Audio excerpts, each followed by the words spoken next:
Students, हम लोग कर रहे हैं principles of inheritance and variation. इस चैप्टर का मेजर पार्ट हम लोग कवर कर चुके हैं।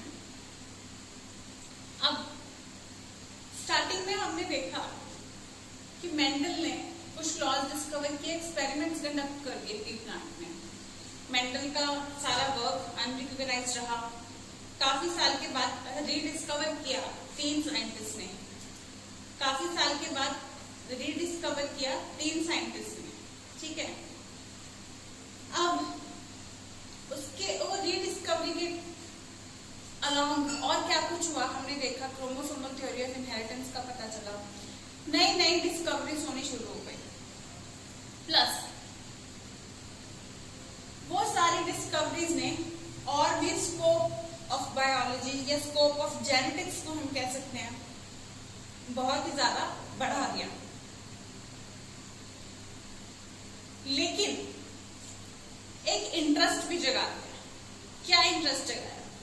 अब अगर हम लोग ह्यूमन डिसऑर्डर्स की बात करते हैं, ह्यूमन डिसऑर्डर्स काफी साल obviously since the time we even don't know कि ह्यूमंस में कोई ना कोई बीमारी या डिसऑर्डर ऐसा जो कि काफी ऐसे डिसऑर्डर जो कि पैदाइशी चलते हैं या ऐसे जो कि फैमिली में रन करते हैं, ये सब होते आ रहे हैं।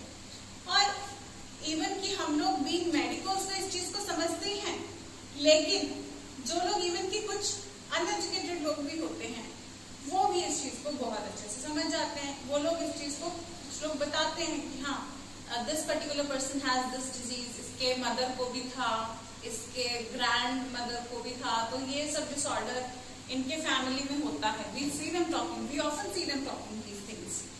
सो उन डिसऑर्डर्स के बारे में क्यूरियोसिटी जागती रही कि क्यों होते हैं ये डिसऑर्डर्स और कैसे इनको ट्रेस किया जा सकता है। अब जैसे हम लोगों ने इतने सारे, हम लोग को कोई भी चीज, कोई पर्टिकुलर कैरेक्टर जब ट्रेस करना होता था तो हम लोग जैसे पी प्लांट में हम लोगों ने क्रॉसेस करवा दिए, तो हम लोग वैसे क्रॉसेस कंडक्ट करवा सकते थे। क्रोमोसोमल थ्योरी ऑफ इनहेरिटेंस के टाइम पे हमने ड्रोसोफिला बी को लेके, उसके इसमें कोई प्लांट नहीं था लेकिन एक ऐसा एनिमल था, एक ऐसा फ्लाई था जिसको हम अच्छे से क्रॉस करवा सकते थे। उसका लाइफ स्पैन छोटा था, प्लस वहां पे हमें कोई एथिकल लीगल सोशल इश्यूज नहीं आते, उसके सेम प्रोजेनी में ही हम आगे क्रॉसिंग करवा देते हैं। तो क्या चीज की बात कर रहे हैं हम? डिसऑर्डर्स अमंगस्ट ह्यूमंस, ठीक है। इनको अगर स्टडी करना हो और एक तरफ किसी एनिमल में स्टडी करना हो या किसी प्लांट में स्टडी करना हो, अगर प्लांट में या एनिमल में स्टडी करना है तो जैसे हमने पीछे देखा कि हम लोग प्रोसेस कंडक्ट करवा देते थे, रैंडम प्रोसेस, किसी भी पर्टिकुलर कैरेक्टर को स्टडी करने के लिए रैंडमली हम लोग उसकी क्रॉसिंग करवा देते थे। पर्टिकुलर कैरेक्टर वाले मेल एंड फीमेल को लेकर के उनका आपस में क्रॉस करा देते और फिर उनके बच्चों का भी आपस में ही क्रॉस करा देते थे। क्या ये चीज पॉसिबल है ह्यूमंस के केस में? नहीं, ठीक है। जो यहाँ पे हम सेल्फ पॉलिनेशन सेल्फिंग यानी उनके बच्चों का आपस में ही मेटिंग करवा देते हैं एनिमल्स के केस में, और प्लांट्स के केस में जो सेल्फिंग करा देते हैं यानी कि self fertilization in a single flower, ये फेनोमेनन भी ह्यूमंस के केस में पॉसिबल नहीं है ना, because of the ethical legal social issues. ठीक है, ये बार बार मैं टर्म यूज करती हूँ एसआई, ठीक है, एथिकल लीगल सोशल इश्यूज। इन सब रीजंस की वजह से क्या नहीं करवा सकते, ये सेल्फिंग वाला प्रोसीजर पॉसिबल नहीं हो सकता। फिर हम क्या करते हैं, यहाँ पे जैसे पी प्लांट के केस में टॉल और ड्वार्फ की मेटिंग करा के हम लोगों को सारे टॉल प्लांट्स मिल रहे थे, फिर इनकी सेल्फिंग करा के हम लोगों को टॉल इज टू ड्वार्फ में हम लोग को 3:1 का रेशो मिल रहा था। फिर टॉल में हमने, अगर हम इनका जीनोटाइपिक रेशो देखते थे तो 1:2:1 आता था, 3 2 में डिवाइड हो जाता था।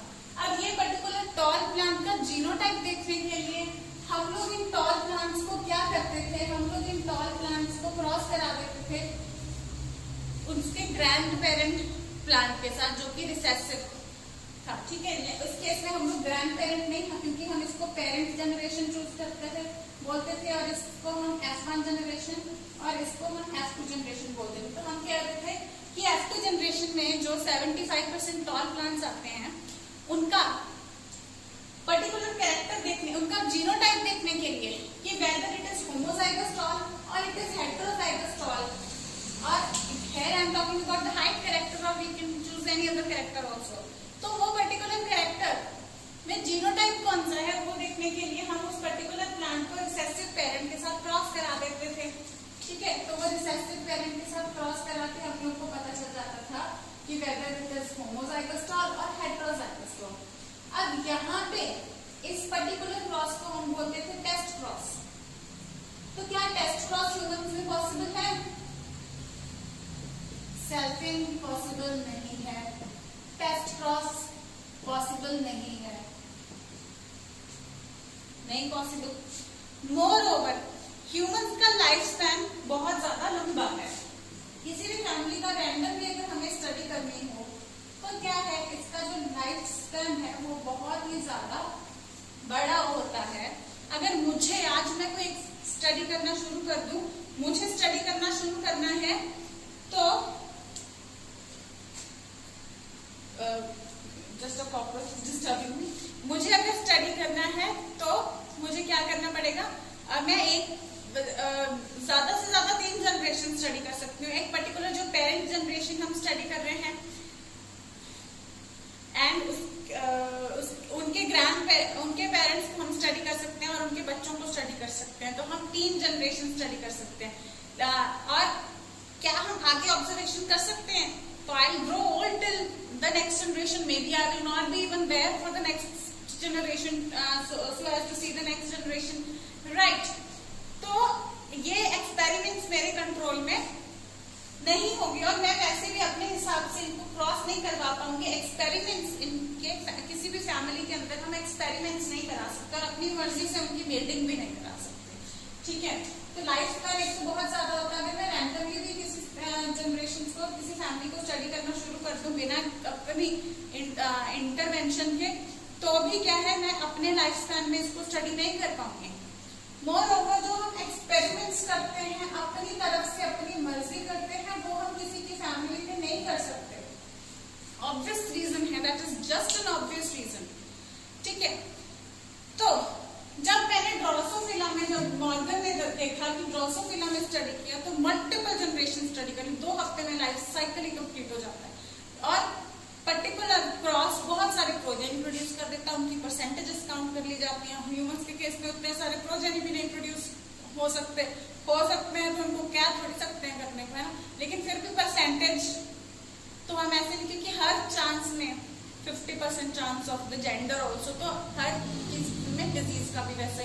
तो कैसे स्टडी करें ह्यूमंस के केस में किसी भी डिसऑर्डर को पर्टिकुलरली अगर हमें स्टडी करना हो, किसी भी डिसऑर्डर को अगर हमें स्टडी करना हो ह्यूमंस के केस में पर्टिकुलरली, तो आज हम डील करते हैं पेडिग्री एनालिसिस से।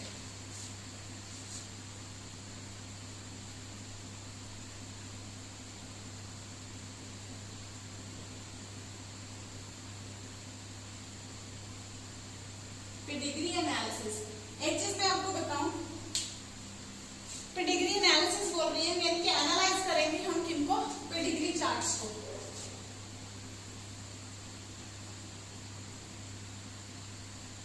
तो पेडिग्री चार्ट्स भी क्या होते हैं ये भी हम आगे करते हैं, बट इससे पहले मैं आपको ये चीज बताना चाह रही हूँ।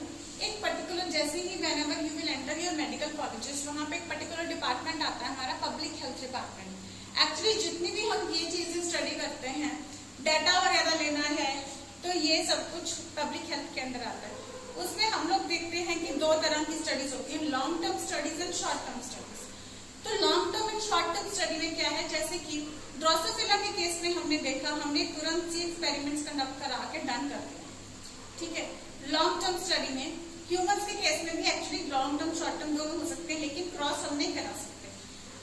होगा क्या, इस पर्टिकुलर केस में हम लोग शॉर्ट टर्म स्टडी करेंगे जो पेडिग्री चार्ट होगा।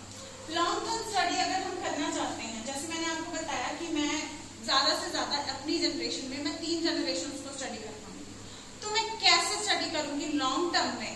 लॉन्ग टर्म में इस चीज को मैं कैसे स्टडी कर सकती हूँ? मैं ये कर सकती हूँ कि I will only do this if I am working for a firm जिसका ये काम है, ठीक है, मैं एक ऐसी फर्म में काम कर रही हूँ जिसका काम ही है इसके ऊपर स्टडी करना, ठीक है। कोई फार्मा कंपनी जो इसके लिए कुछ पर्टिकुलर चीज के लिए कोई मेडिसिन बनाना चाहती है, कोई वैक्सीन बनाना चाहती है, या कुछ ऐसे रिसर्च इंस्टीट्यूट्स या नेशनल इंस्टीट्यूट जो रिसर्च ऐसा कुछ कि मैं इनका ट्रीटमेंट ढूंढना चाहती हूँ, तो I just want to study about things. तो वहां उन केसेस में क्या होगा, जैसे मुझे ड्यूटी दे दी गई कि अभी जितनी जनरेशन है आप उनको स्टडी करो, ठीक है। तो एक पर्टिकुलर फैमिली है जिसमें कोई एपिलेप्सी डिसऑर्डर, तो मैं उनको स्टडी करना शुरू करूंगी, उनके 2-3 जनरेशन जितने भी जिंदा है उनको मैं स्टडी कर लूंगी, ठीक है, उनको मैं स्टडी कर लूंगी। प्लस जो डाई हो गए उनका मैं सिर्फ एक रफ डाटा ले सकती हूँ, मैं जो वो बोल रहे हैं लॉन्ग टर्म स्टडी में, जो मुझे बता रहे हैं कि हाँ हमारे उनमें ये था, the person who is not present, the person who has died, उनके किसी ग्रेट ग्रैंडफादर या ग्रेट ग्रैंडमदर की वो बात कर रहे हैं, वो चीज को मैं सुन लूंगी, लेकिन मैं डाटा में वो चीजें इंक्लूड नहीं करूंगी जो मुझे वर्बली बताई गई है। लॉन्ग टर्म स्टडीज में क्या होता है, लॉन्ग टर्म स्टडीज में मैं सिर्फ वो डाटा कंसिडर करूंगी जो मैं नोट करती हूँ, मैं जो एक्सपेरिमेंटली नोट करती हूँ। तो एक्सपेरिमेंटली कैसे, वो एक्सपेरिमेंट्स तो नहीं कंडक्ट कर सकते। एक्सपेरिमेंटली का मेरा मतलब है डायग्नोस्टिक टेस्ट, ठीक है। तो डायग्नोस्टिक टेस्ट जो हैं उनसे मैं जो डाटा कलेक्ट करूंगी, अगर जो डिसऑर्डर्स हमें दिखाई देते हैं तो मैं ऑब्जर्वेशन से, ठीक है, बीइंग मेडिकोस बीइंग डॉक्टर्स, तो हम लोग ऑब्जर्वेशन से उस चीज को स्टडी करेंगे कि उनमें क्या क्या सिम्टम्स आ रहे हैं, क्या क्या डिजीज है, उनका डीएनए लेकर के उसको चेक करेंगे। तो वो सब डाटा मैं प्रेजेंट ले लूंगी। बट इन फ्यूचर कैसे स्टडी होती रहेगी, जब तक मैं बिल्कुल रिटायर एज तक हो जाऊंगी तब तक मैं नोटिस करती रहूंगी, जब तक उनकी कोई भी आगे की जनरेशन आएंगी। मुझे सिर्फ एक फैमिली का काम नहीं दिया जाएगा, मुझे मल्टीपल काम दिए जाएंगे, लेकिन मुझे जितने भी काम दिए गए हैं उन सबका मैं तब तक रख सकती हूँ रिकॉर्ड जब तक मैं रिटायर ना हो जाऊँ, है ना। After that I will get retired and one of my juniors will take over it. After that, one of my juniors will take over it, and that junior will just see what reports I have drawn. I am going to train him or her before retiring. Okay, this is my job, and this is the thing that I have noticed, and everything is there in this particular file. ठीक है, nowadays we create databases in the soft versions, and तो वो आगे study करेगा, फिर उसके बाद उससे आगे स्टडी होगी। तो वो लॉन्ग टर्म स्टडी है, एक पर्टिकुलर फर्म ने शुरू कर दी या गवर्नमेंट एजेंसीज ने शुरू कर दिया, but this thing is actually rare nowadays. तो स्टार्टिंग में साइंस की स्टार्ट हो रही थी, इन सब चीजों की डिस्कवरीज हो रही थी, वो सब चल रहा था। आजकल चीजें हमें फास्ट चाहिए, तो फास्ट चीजें जहाँ पे हमें शॉर्ट टर्म स्टडी करनी है और स्पेशली ह्यूमंस के केस में करनी है, तो वहां हमें कौन हेल्प करेगा, पेडिग्री एनालिसिस। तो वहां हमें कौन हेल्प करेगा, pedigree analysis. What is pedigree analysis? Pedigree analysis में सबसे पहले जो शॉर्ट टर्म स्टडी में, जैसे मैंने आपको बताया कि जितनी जनरेशन इस टाइम पे प्रेजेंट हैं मैं उनका डाटा ले लूंगी, लेकिन ठीक है, प्रेजेंट जनरेशन का डाटा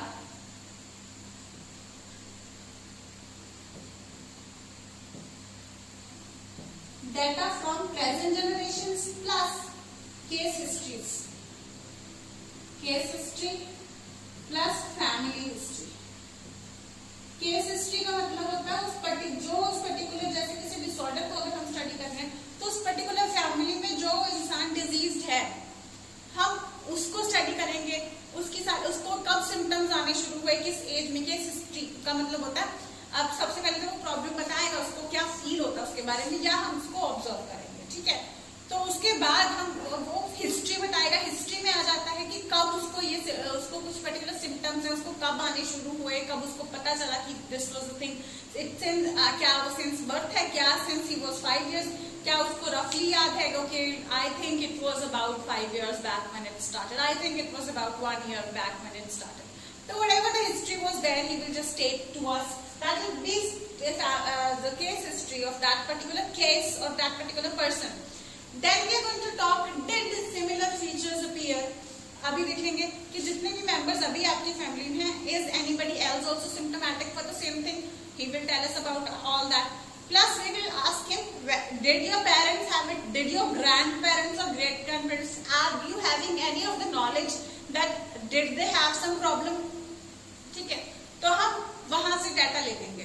तो हम लेंगे केस हिस्ट्री और फैमिली हिस्ट्री से डाटा, यानी कि सिर्फ इंसानों पर, यहाँ पे लॉन्ग टर्म में हम जो वो बोल रहे हैं उस पर हम रिलाई नहीं कर रहे थे, लेकिन शॉर्ट टर्म स्टडी में हम इन पे रिलाई कर रहे हैं जो वो बात हमें बता रहे हैं। तो वही हम पेडिग्री चार्ट में करेंगे।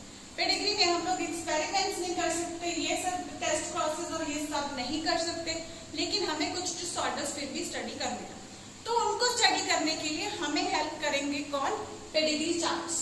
पेडिग्री चार्ट्स में हम जितना भी डाटा हमारे पास होता है उसको एक चार्ट फॉर्म में किसी भी इंसान को हम मेल एंड फीमेल बना करके हम दिखा देते हैं कि this was male and this was female, they got married and they produced this many children.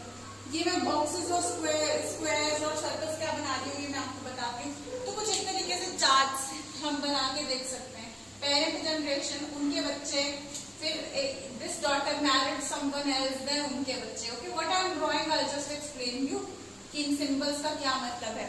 ठीक है, वो मैं आपको बताती हूँ। तो ये जनरेशन बाय जनरेशन जितना भी डाटा हम लोग का मिल सकता है, तो इस तरीके के चार्ट्स हम बना सकते हैं।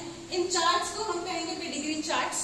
पहले जो भी हिस्ट्री हम ले रहे हैं वो चार्ट के फॉर्म में ले लेंगे, उसके बाद हम उसका एनालाइज करके पहचानेंगे कि ये डिसऑर्डर कैसा है, क्या ये जीन्स कैरी कर रहे हैं, प्लस अगर जीन्स कैरी कर रहे हैं तो क्या ये ऑटोसोम्स कैरी कर रहे हैं, तो is that the autosomal disease, या इसको सेक्स क्रोमोसोम्स कैरी कर रहे हैं तो हम कहेंगे it is a sex related disorder. ठीक है,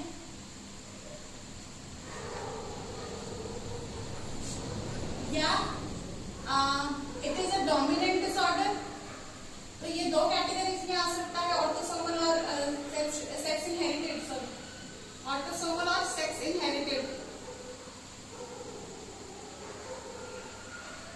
ठीक है, सेक्स इनहेरिटेड मतलब सेक्स क्रोमोसोम्स के ऊपर है, स्पेशली ये एक्स रिलेटेड होते हैं। ज्यादातर सेक्स रिलेटेड डिसऑर्डर्स जो होते हैं वो हमेशा एक्स कैरी कर रहा होता है। ठीक है, बिकॉज एक्स जो होता है ना वो वाई के ऊपर डोमिनेंट होता है। ठीक है, दूसरी बात हम लोग और डिसऑर्डर में क्या देखेंगे, एक चीज ऑटोसोमल है या सेक्स इनहेरिटेड है। दूसरी चीज हम देखेंगे whether the disorder is dominant और रिसेसिव। तो ये दो चीजें हम किसी भी चार्ट में चेक करेंगे। आपको मैं चार्ट्स के बारे में बताती हूँ, फिर हम इन चार्ट्स के बारे में फिर हम कुछ डिजीजेस डिस्कस करेंगे, फिर हम चेक करेंगे कि हमें कैसे पता चलती है ये सब चीजें। वेदर द डिजीजेस, उसको हम 4 कैटेगरीज में बांट देते हैं। किसी भी डिजीज को उसका डाटा होता है autosomal dominant, autosomal recessive, sex inherited dominant and sex inherited recessive. तो ये 4 कैटेगरीज में हम इसको बांट देते हैं। और जब भी किसी डिसऑर्डर पे आपको क्वेश्चन आता है तो आता है पेडिग्री के जितने भी हम लोग अभी आप पढ़ेंगे तो उनके बारे में यही आता है that whether the disease is in which of the following category the disease follows. तो ये 4 ऑप्शंस डाल के जाते हैं। ठीक है, आपके सभी प्रैक्टिस पेपर्स जो भी आपके पास होंगे उनमें इस तरीके के क्वेश्चंस होंगे। लेकिन ये जो मैंने पेडिग्री चार्ट बनाया है इसको किस तरीके से बनाते हैं ये सब हम डिस्कस करते हैं, और कुछ और फैक्ट्स भी अभी डिस्कस करते हैं।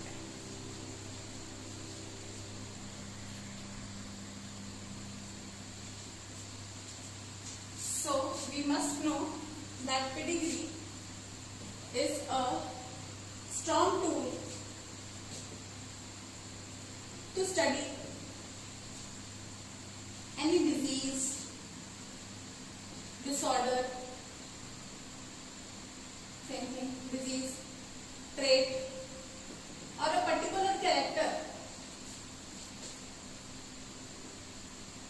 same thing actually, disease. कोई भी एक साइन जो कैरेक्टर ट्रेस करना हो इन ह्यूमंस के केस में खास तौर पे। ठीक है, जानवर हमें बोल के नहीं दिखा सकते, तो ये सिर्फ ह्यूमंस के केस में बोल के नहीं बता सकते ना, उनके पेरेंट्स ग्रैंड पेरेंट्स को क्या प्रॉब्लम थी। तो ये पर्टिकुलरली ह्यूमंस के केस में स्ट्रॉन्ग मिला जहाँ पे हम एक्सपेरिमेंट्स वगैरह भी कंडक्ट नहीं कर सकते। और इसको हम किस बेस पे मानते हैं? बेसिस ये मानते हैं कि कैरेक्टरिज्म जो फैमिलीज में रन करते हैं वो डीएनए कैरी करते हैं। कोई भी कैरेक्टर हो या ऐसा डिसऑर्डर हो तो वो हमारा डीएनए कैरी करता है, यानी कि हमारा जेनेटिक मटेरियल कैरी करता है। और जो जेनेटिक मटेरियल होता है ये ज्यादातर क्या होता है, एक्चुअली एक्सचेंज हो जाते हैं, काफी चीजें हो जाती है। ज्यादातर जेनेटिक मटेरियल क्या होता है, स्टेबल मटेरियल होता है। स्टेबल मटेरियल तो होता है, stable material in the sense ये डिस्ट्रॉय नहीं हो सकता, इंडिस्ट्रक्टिबल होता है, ठीक है, can't be destroyed, but allows certain changes. कैसे? Certain changes with mutations. Mutations मतलब अचानक से डीएनए में कुछ चेंजेस आ सकते हैं, ठीक है।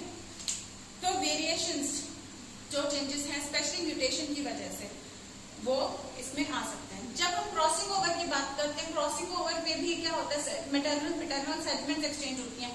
मदर और फादर के ही कैरेक्टर्स ऐसे होते हैं कि मिक्सअप हो जाते हैं, ठीक है।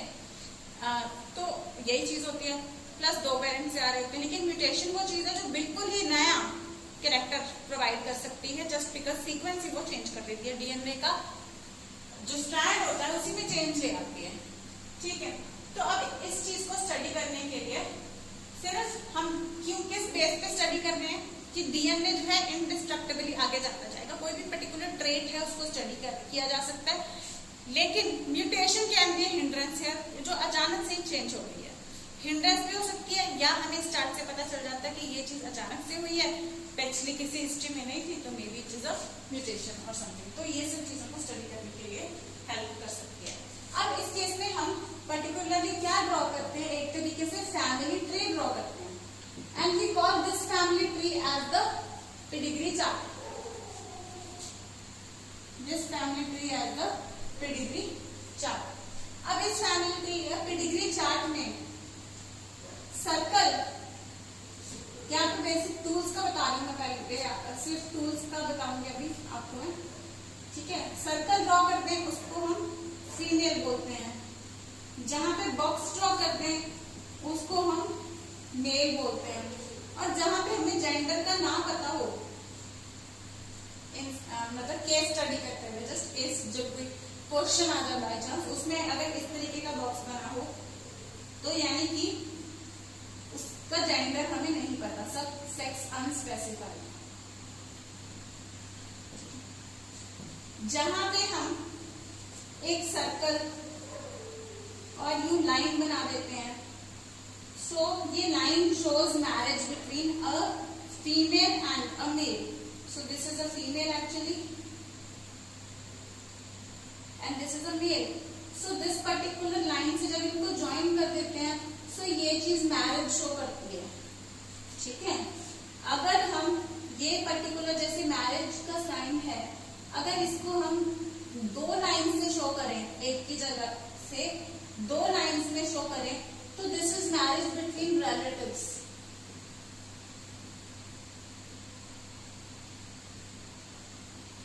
ठीक है। अब इस केस में जो मैंने ये तीन सिंबल्स बनाए हैं, इनमें से कोई भी सिंबल,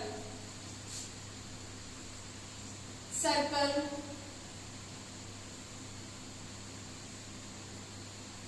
स्क्वायर या सेक्स अनस्पेसिफाइड का सिंबल, इनमें से कोई भी सिंबल अगर शेडेड हो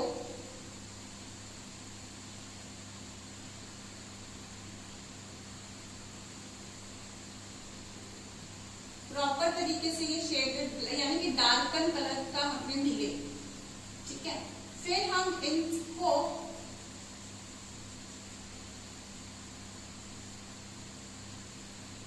इनको मानेंगे कि ये क्या है, डिजीज है, यानी कि इनमें कोई ना कोई बीमारी है, डिजीज है, ठीक है, डिजीज है, they are affected individuals with disease, या हम कह सकते हैं अफेक्टेड इंडिविजुअल्स, ठीक है। तो ये अब कुछ बुक्स में, कुछ एनसीईआरटी में नहीं, तो कुछ बुक्स में क्या होता है, ये सिंबल्स को वो ऐसे लाइंस मार के दिखा देते हैं और इनको ये लोग कैरियर कंसिडर करते हैं, लेकिन एनसीईआरटी नहीं करती और नीट में भी ऐसा नहीं आएगा, लेकिन सिर्फ कुछ एक्स्ट्रा बुक्स में कि ये इनमें डिजीज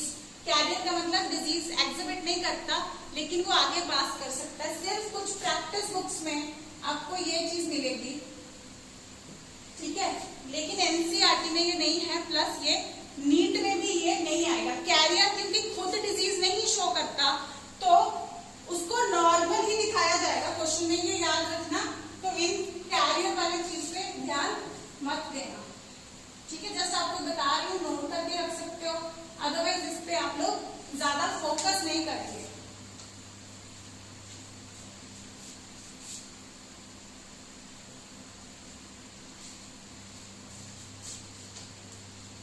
ठीक है, अब इसके बाद और सिंबल्स क्या है?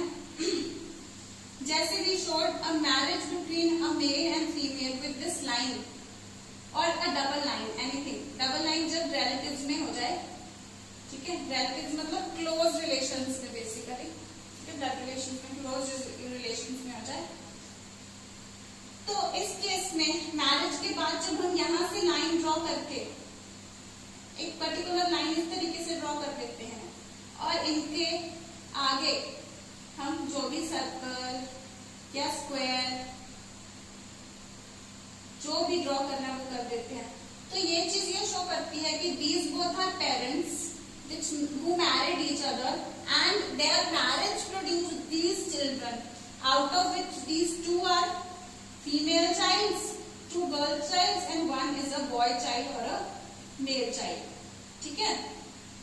तो ये हम मैरिज प्रोड्यूस्ड चिल्ड्रन इस चीज को एग्जिबिट करता है। और यही सिंबल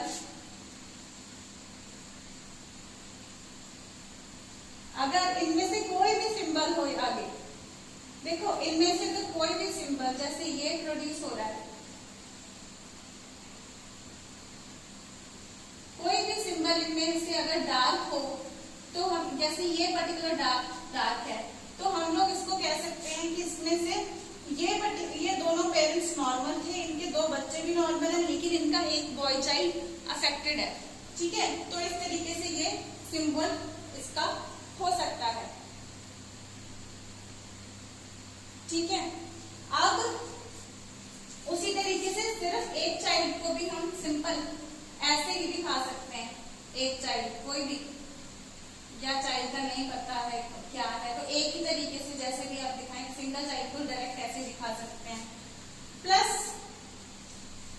सिंगल चाइल्ड को तो ऐसे हम दिखा सकते हैं, लेकिन अगर हमें मल्टीपल चिल्ड्रन दिखाने हो, सीधा बताना है कि 5 बच्चे हैं, जैसे कि अगर हम बात करें इस केस में, हम बात करें कि father was diseased and they have 5 children,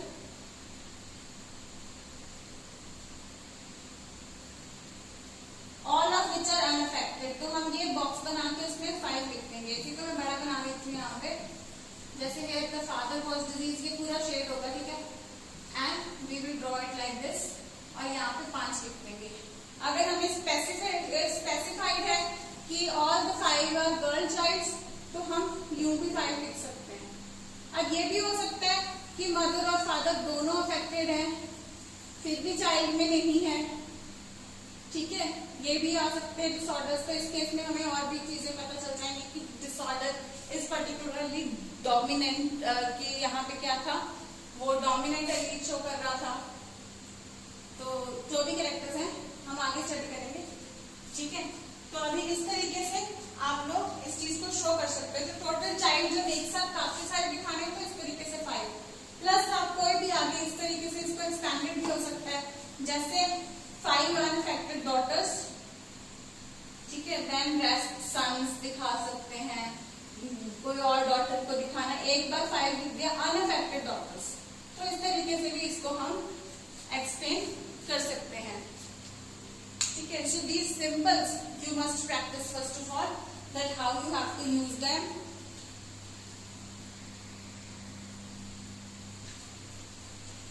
ठीक है, तो ये सारे सिंबल्स आप एक बार रिवाइज कर लीजिए। इसके बाद हम लोग मेंडेलियन डिसऑर्डर्स स्टडी करेंगे। एक्चुअली जितने भी जेनेटिक डिसऑर्डर्स जो जीन्स कैरी कर रहे हैं उनको हम 2 कैटेगरीज में बांट देते हैं, Mendelian disorders and chromosomal disorders.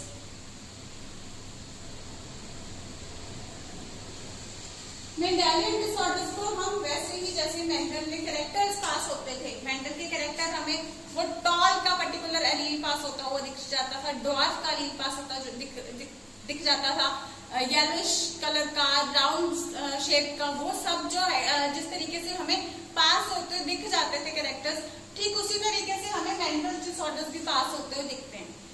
ठीक है, तो ये पर्टिकुलरली एक डिफॉर्मिटी आ जाती है जिसकी वजह से ये सब हो रहे हैं। इन सबको हम स्टडी करेंगे। क्रोमोसोमल डिसऑर्डर्स के बाद आएंगे जहाँ पे क्रोमोसोम नंबर्स वगैरह अफेक्ट हो रहे हैं। ठीक है, कुछ क्रोमोसोम नंबर्स वगैरह अफेक्ट हो रहे हैं, तो तब हम उनको स्टडी करेंगे।